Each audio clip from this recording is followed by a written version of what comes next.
कुल्लु नफ्सिन ज़ाइक़ातुल मौत, हर नफ्स को मौत का जायका चखना है, हर जी को मरना है। ए मोहम्मद सल्लल्लाहु अलैहि वसल्लम आप फिक्र ना करें, ये हमेशा इस दुनिया में रहने वाले नहीं है, ना तो आप इस दुनिया में हमेशा रहोगे और ना ही ये लोग इस दुनिया में हमेशा रहेंगे। हाँ, मौत दोनों को आएगी और सब मेरे पास आ जाएंगे, फिर मैं तमाम मामलात को पूरा पूरा अदा कर दूंगा। हाँ, जिसने नेकी वाला अमल किया होगा उसको अच्छा बदला मिल जाएगा और जिसने बुराई वाला अमल किया होगा उसको बुरा बदला मिल जाएगा। हाँ, बस एक ये बात है कि फमन ज़ुहज़िहा अनिन नारि व उदख़िलल जन्नत फ़क़द फ़ाज़, कि जो आग से बचा लिया गया, जो आग से दूर कर दिया गया और जन्नत के अंदर दाखिल कर दिया गया, हकीकतन कामयाब है, हकीकतन कामयाब यही है। बाकी कुफ़ार और कमज़ोर अक़ीदे वाले लोग अपनी कामयाबी के मयार कुछ भी बना लें, अल्लाह तबारक व तआला फरमाते हैं कि हकीकतन कामयाबी यही है कि मौत तुम्हें आनी है, हर हाल के अंदर मौत आएगी, मौत से कोई नहीं बचा, ना बचेगा और ना बचा है। तो मौत से तो कोई भी नहीं बचा, मौत तुम्हें आनी है और मौत के बाद वाला मामला जो है वो अल्लाह तबारक व तआला के हाथ में है। फिर अल्लाह तबारक व तआला दुनिया के किए हुए तमाम आमाल के ऊपर जज़ा देंगे, बदला देंगे। हाँ, और अल्लाह तबारक व तआला मुआखिज़ा भी करेंगे और उसके बाद जो जन्नत के अंदर दाखिल कर दिया गया, आग से बचा लिया गया, हकीकतन कामयाब हुई, हकीकतन कामयाब वही है। तो देखे मेरे मोहतरम दोस्तों, हमने दुनिया के अंदर कामयाबी के जो अलग अलग मयार बनाकर रखे हैं, अलग अलग मयार बनाकर रखें कि आला तालीम हासिल करूँ, आला नौकरी मिल जाए, आला तिजारत के ज़राए को इख्तियार करूँ ताकि मेरे पास माल बहुत ज़्यादा आ जाए, दुनिया के अंदर मैं आओ भगत करूँ लोगों की, अगर कोई गलत भी करे तो मैं उसको सही कहूँ ताकि लोग मुझे वाह वाह करें और लोग मेरी भी इज्जत करने लग जाएं और मेरा मकाम हो जाए। ये सब चीज़ें जो है ये नफसानी ख्वाहिशातों का क्या होता है, दाइया होता है कि नफ्स इंसान को इस चीज़ के ऊपर क्या करती है, आमादा करती है और नफ्स के कहने के ऊपर इंसान चलता है और ये तमाम बुरे आमालों के अंदर लग जाता है। और इसमें उस नफ्स की सोच ये होती है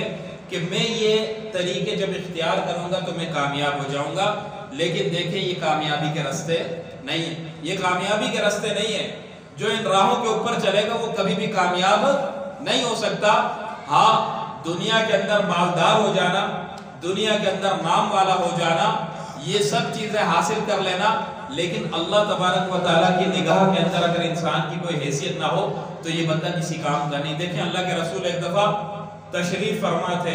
एक शख्स गुजर रहा था, अल्लाह के रसूल ने अपने सहाबा से पूछा कि बताओ ये जो बंदा है इसके बारे में तुम्हारी राय क्या है। तो सहाबा ने फरमाया कि या रसूल अल्लाह, ये तो बड़ा ही हसब नसब वाला आदमी है और ये तो बड़ा ही मालदार आदमी है, ये तो इस चीज़ के लायक है कि अगर ये सिफारिश करे तो इसकी सिफारिश को कबूल किया जाए, अगर ये किसी के घर पर रिश्ता भेजे तो इसको रिश्ता दिया जाए। हाँ, और इसको मामलात के अंदर इसकी बात को माना जाए। ये बात की, फिर थोड़ी देर बाद एक और बंदा गुजरा, वो बेचारा पुराने लिबास के अंदर गरीब सा आदमी। अल्लाह के रसूल ने फरमाया कि इसके बारे में तुम्हारी क्या राय है। साहबा ने फरमाया कि या रसूल अल्लाह, ये बंदा बेचारा तो ऐसा है कि अगर बात करे तो इसकी बात सुनी ना जावे, बात करे तो इसकी बात सुनी ना जावे, अगर किसी के दरवाजे पर जाए तो इसको भगा दिया जाए, अगर रिश्ता भेजे किसी के पास तो इसको रिश्ता ना दिया जाए। तो अल्लाह के रसूल ने थोड़ा तवक्कुफ किया और उसके बाद फरमाया कि खुदा की कसम, वो जो पहला वाला आदमी था ना, पहला वाला आदमी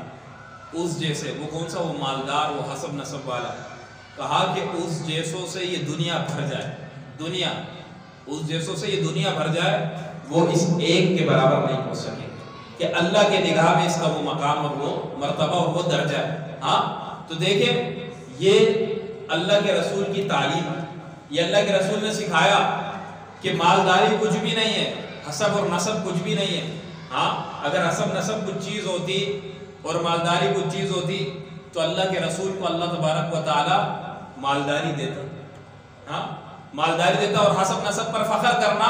और इसके ऊपर यही भरोसा कर लेना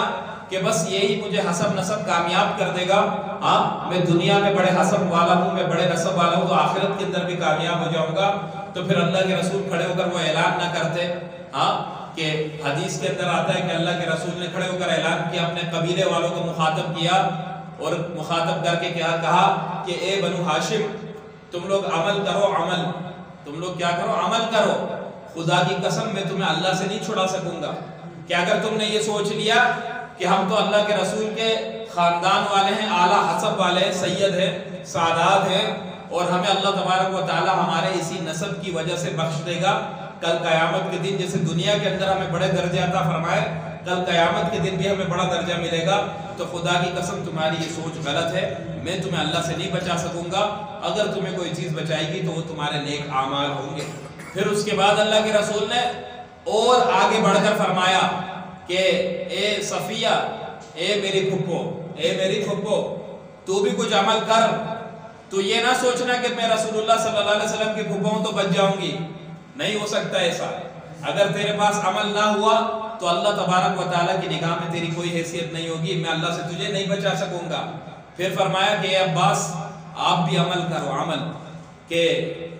آپ یہ نہ گمان کر لینا کہ میں اللہ کے رسول کا چاچا ہوں، شاید اس نسبت کی وجہ سے مجھے بخش دیا جائے، اگر آپ کے پاس نیک عمل نہیں ہوں گے تو میں اللہ تبارک و تعالیٰ کی ذات سے آپ کو نہیں چھڑا سکوں گا۔ پھر بڑھ کر اللہ کے رسول نے فرمایا کہ یا فاطمہ بنت محمد صلی اللہ علیہ وسلم، اے فاطمہ، محمد الرسول اللہ صلی اللہ علیہ وسلم کی بیٹی،